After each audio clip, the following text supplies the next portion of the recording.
So the Utah Jazz look tremendous so far this year, as they currently hold the best record in the entire Western Conference and the NBA. But the question many NBA fans have had now with this Jazz team is, will they be able to keep this up and be as dominant as they have been so far in the regular season when it comes down to playoff time?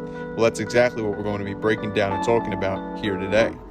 What's up, guys? SCJ here, and if you enjoyed today's video, then make sure to give it a like, as it helps out a lot. And if you're new to the channel and or enjoyed the NBA, then make sure to hit that subscribe button and notification bell.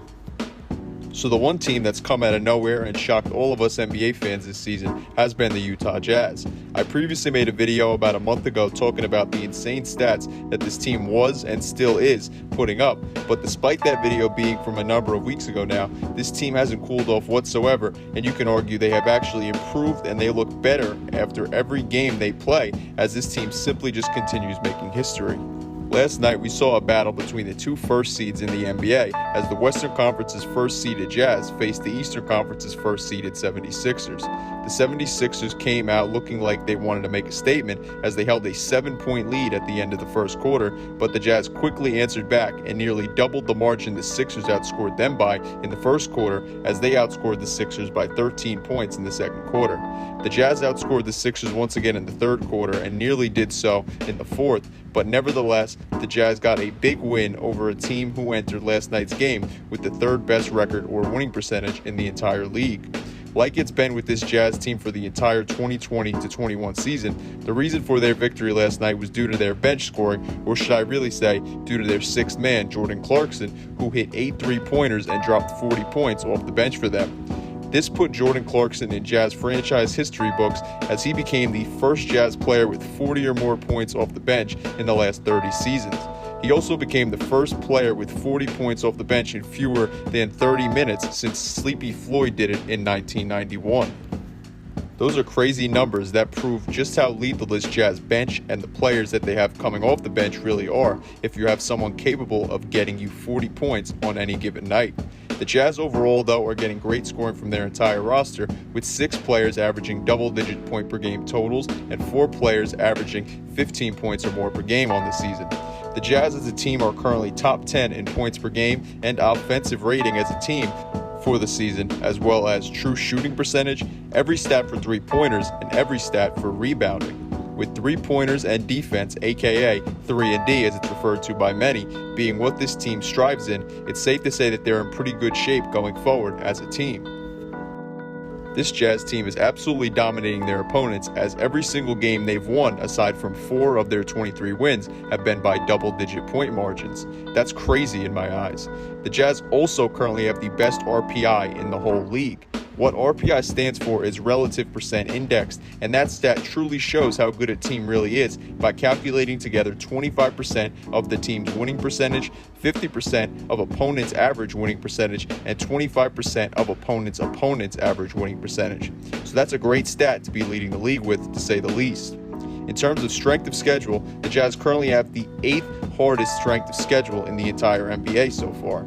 They also have had a harder schedule than the team that'll most likely be in their way of winning the Western Conference, the LA Lakers. Speaking of that, that's a great way to transition into what I wanted to talk about in this video, and that's if this Jazz team can indeed beat the 2020 NBA champion Los Angeles Lakers. So let's hop into some of the advanced stats and see how this Jazz team stacks up against the rest of the league, as well as the Lakers themselves. So like mentioned before, let's look at the Jazz 2 key strengths, and that it would be their three-point shooting and their defense. Like shown earlier, the team currently leads the league in total three-pointers attempted and made.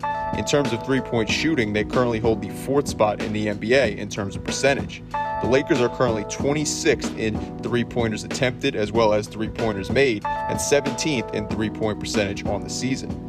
In terms of defense, the Jazz are currently allowing their opponents to score the 3rd fewest points in the entire league.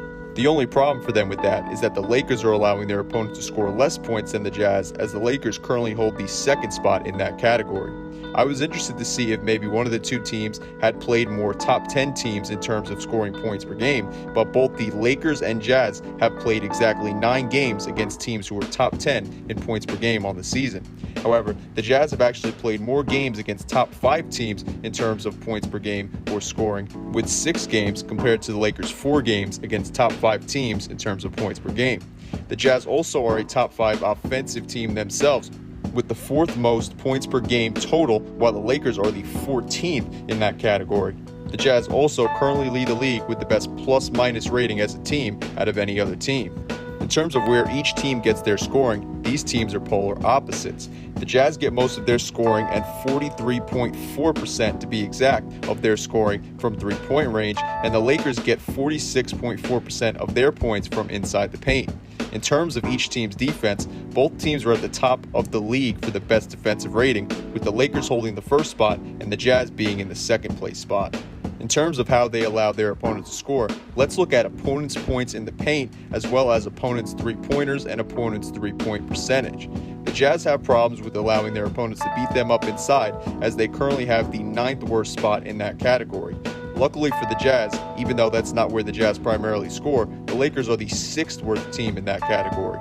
However, it seems like the Jazz will have their hands full with the Lakers, as the Lakers and Jazz currently allow their opponents to make the same amount of three-pointers a game. The Lakers allow more attempts, but also allow a lower percentage than the Jazz do from beyond the arc.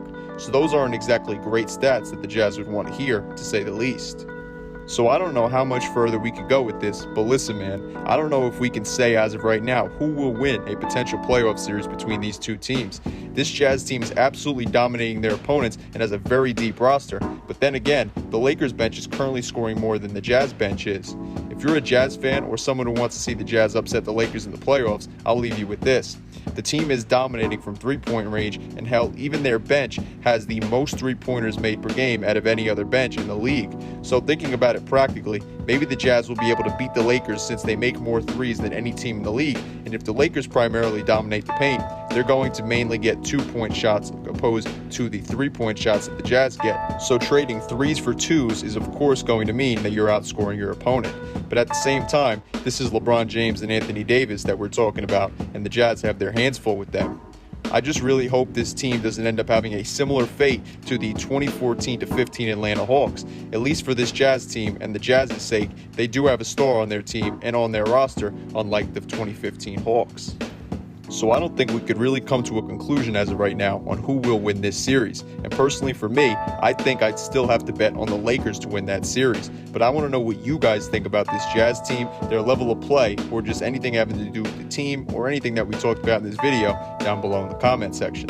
Like mentioned before though, if you like this video, then make sure to give it a like as it helps out a lot. And if you're new to the channel and or enjoy the NBA, then make sure to hit that subscribe button and notification bell. That way you stay up to date with my newest content. Anyway though guys, I'm SCJ and I am out. Peace.